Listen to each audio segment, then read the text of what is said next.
Hello, this is the Tales History, and a new original story from my channel of life stories.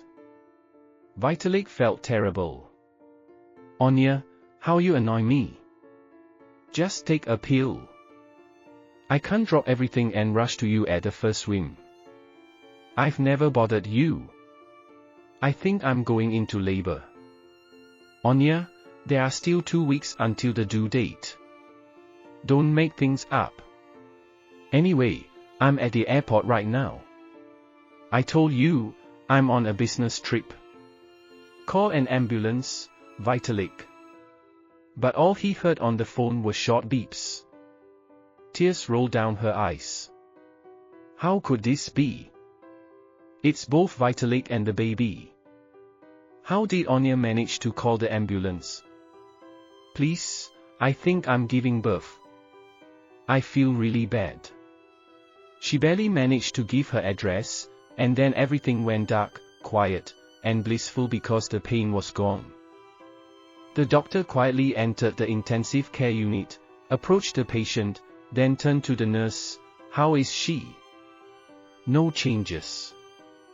She's so young. The doctor looked at the monitors again and left. He found the head nurse, Nina Georgievna. We need to call this girl's husband or someone from her relatives. Yes, Fyodor Ilyich, I was just about to do that. She's in a coma, and we don't know how this will end. And it's unclear how her husband allowed this to happen. Judging by her condition, she hasn't been feeling well for days.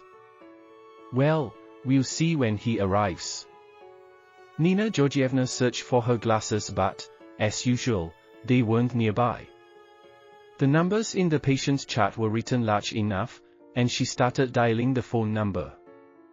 A man's voice responded almost immediately. Yes, I'm listening. Good afternoon. Your wife, Anna Trifonova, has been admitted to our hospital. The delivery was very difficult. She is currently in intensive care, and we haven't seen you around. Could you come by? There was a moment of silence on the line. Then the man somewhat uncertainly said, Anna Trifonova? All right, I'll be there soon. The nurse hung up and snorted. What kind of men are there nowadays? He talks as if he doesn't know his wife is supposed to give birth. Oh, the youth, no sense at all. Andrei stopped the car at the maternity hospital. When they called him today, he almost felt sick. He hadn't seen Anya for 5 years, right from the moment she married his friend Vitalik. He had always loved Anya since school. From the moment they moved here, he was sure that when they grew up, or rather when Anya grew up, they would get married. Anya was sure of it too. But then Vitalik decided that he needed Anya. Vitalik was always first in everything. He was more handsome, younger, and wealthier. Girls always chased him. Vitalik could easily make any girl fall in love with him. Once, they had a big argument. They were already adults and hot-headed. Andrei was going to propose to Anya, but Vitalik laughed. Why all this? You're still young. Any girl will agree to anything anyway. Andrei stubbornly shook his head. Anya is not just any girl. And don't talk like that anymore. Vitalik lounged in his chair. So, you're saying she only loves you and doesn't notice any other guys? I trust her. Oh, you found someone to trust. Your Anya is just like everyone else. In the end, they came to blows. And then Vitalik, wiping the blood, said, "You regret this. I'll take your Anya away. I'll take her away just to prove a point." 2 weeks later, Anya, avoiding his eyes, responded to Andrei's proposal, "Forgive me, please. You're so good, honest, but I've fallen in love with someone else. We've already filed the paperwork at the registry office. Vitalik mockingly handed him an invitation to the wedding, and Andrei left the same day. He returned a year later, having earned a lot of money and started his own business here. He didn't even try to find out about Anya and Vitalik. Though what was there to find out? The first mutual friend immediately spilled that Anya was a fool, Vitalik was cheating on her right and left, and she still believed him. How the nurse called him today remained a mystery to him. Andrei knocked on the door of the office he was led to. "May I?" A grey-haired man looked at him. "Are you Anna Trifonova's husband?" Andrei entered and closed the door. "Not exactly. What's wrong with her?" Fyodor Ilyich raised his eyebrows. "What do you mean, not exactly? Your number is listed in the chart." He picked up the phone. "Nina Georgievna, bring the patient's chart to me." A couple of minutes later, the nurse appeared. The doctor pointed at the written number. "There's a 9 here in yours, but I have a 0. The nurse gasped. "Oh my, I was dialing without my glasses. Forgive me, please. Why didn't you say anything?" Andrei sighed. "You see, I think it's my acquaintance. We were going to get married, but it's a long story.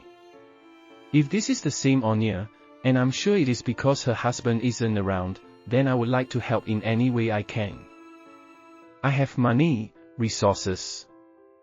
The doctor, who had been on the phone this whole time, raised his hand for silence.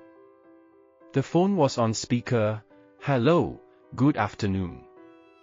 This is the maternity hospital calling. Anna Trifonova has been admitted."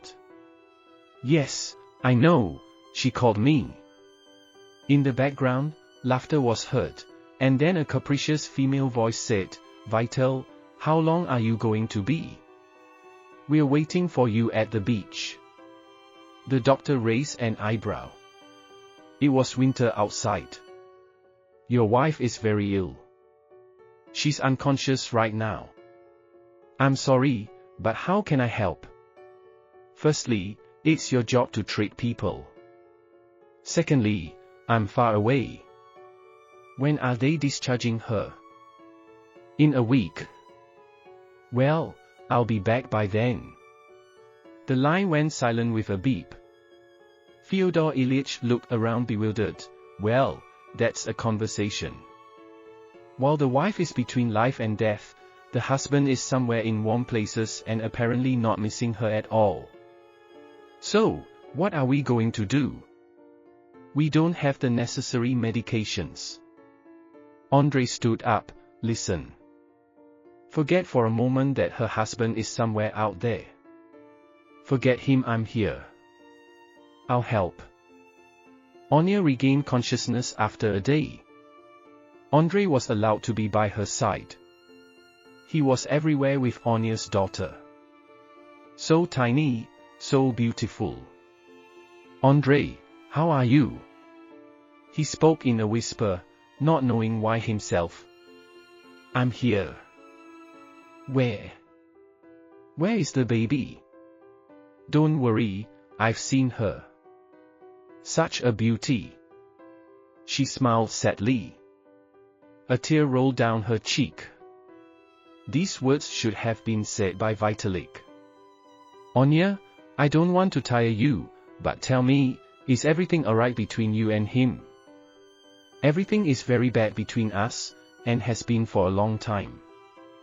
I pretend not to notice anything, and he pretends we're a family. Though, you know, sometimes he forgets and calls me, 'Hey, listen, got it?'" "So, you knew about his girlfriends?" "Of course, I know everything, I just keep quiet. I always hoped that once the baby is born, Vitalik would finally become the real person he seemed to be back then." "I'm sorry." Here Anya looked at him in surprise. "Listen, Andrei, where did you come from?" He smiled. "Rest, everything will be fine. I'm here." And you know that if I'm here, everything will be fine. Anya nodded. Yes, if you're here, I've never worried or thought about anything. Oh God, what a fool I am. Sleep, Anya, gather your strength. By the way, what have you decided to name the baby? She shrugged. Vitalik didn't have time to discuss this. We were going to think about it later. And you? Well, if Vitalik wasn't around, I would name her Kotia. A great name. Let's call her that, otherwise, it's just baby, daughter, Kotia, Katyusha. Andrei saw that her eyes were closed, and she was already asleep. Sleeping and smiling in her sleep. Andrei left the ward, and Nina Georgievna immediately approached him. Excuse me, Fyodor Ilyich asked me to give you this. You need to buy this. If everything continues like this, Anya can be discharged in about 5 days. And the little girl is fine. I guess we need to call her husband. Nina Georgievna was embarrassed. Forgive me for meddling, but I think you should be Anya's husband. How else? The wife gave birth, almost died, and he. Nina Georgievna, could you not call him? Well, he was going to show up in a week anyway. And if he doesn't make it, who will take her home? I will. Andrei looked at the ward door, hoping it would be to his home, not there. He walked down the corridor, and Nina Georgievna decisively went to her desk, took Anya's medical record, and wrote in large letters, "Husband informed about discharge." Let him say he wasn't called, let him even prove it. It's nothing serious, Fyodor Ilyich will understand her. But this mommy with sad eyes got a chance to be truly needed. The day before discharge, Andrei came to the ward. Anya had just finished feeding her daughter and was putting her in the crib. Anya, we need to talk. She sighed and sat down. Yes, I guess we do. You're being discharged tomorrow. Your husband and his girlfriend are arriving at 3 o'clock. Discharge ends at 2. I know. He called me, said to take a taxi or wait for him. Andrei winced as if from a toothache. A taxi, huh? Anya, do you love him that much? Andrei, right now I should think not about my feelings but about our daughter. The daughter needs a father. Vitalik will see her and understand that she's his own flesh and blood. Are you sure about that? Anya shook her head. She was already crying. Andrei, I just can't disappear like that, you understand? I understand. But why disappear?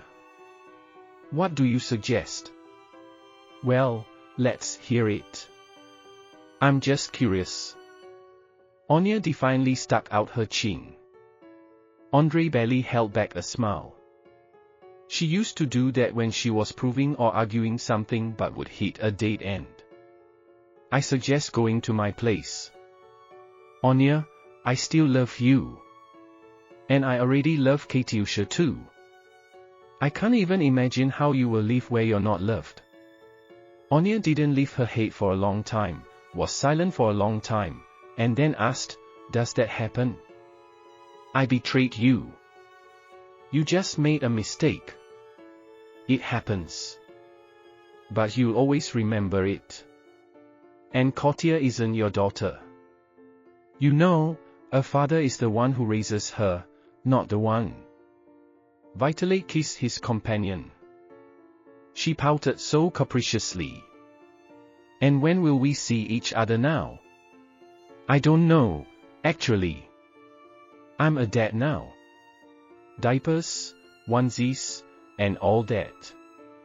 The girl laughed. Oh, you made me laugh. You've never even been to the maternity hospital, and you're late for the discharge. Anya is probably already home, the efficient housewife. Alright, see you, Dad. Vitalik sighed in relief.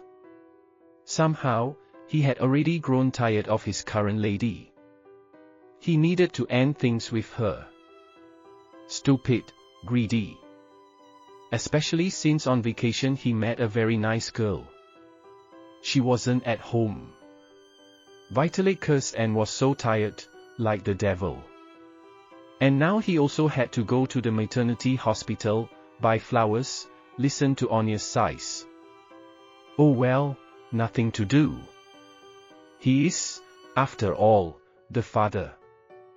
Vitalik stopped by the flower shop. He had to stay there a bit longer because the seller turned out to be a very pretty girl.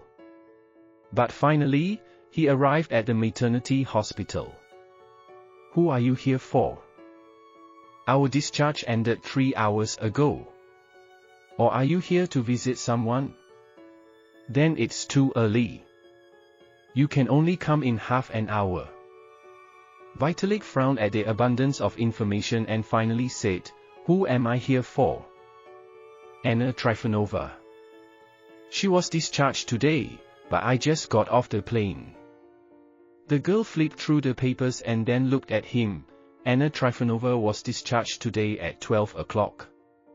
She has already been picked up. Picked up? By whom, I mean? I can't tell you. I thought it was the husband. A very large bouquet, balloons, a beautiful car. A dream, not a man. Vitalik went outside. He didn't understand anything. So, Anya was picked up, and he dialed his wife's number. Yes, Anya, where are you? What's up? Well, I actually came to the maternity hospital. For the first time in 8 days. Well, I was busy. I even know with whom and where. Don't call me anymore. I've gone to Andre. To whom? I'll take the phone, Andre. Vitalik, those times when you were worth more than me are over. Believe me, now you're in trouble. And if you don't believe me, you can try, but I wouldn't advise it. You know I never lie. Vitalik called his acquaintance. Have you heard anything about Andrei Leonov? Are you kidding? He's already bought up a decent chunk of the city. You should be interested in something other than your women. By the way, his business is booming. I'm even worried about my own business. Vitalik slammed the phone onto the asphalt and got into the car. There was nothing left for him to do at the maternity hospital. Thank you for watching until the end. If you liked the story, please support me with a thumbs up. All the best.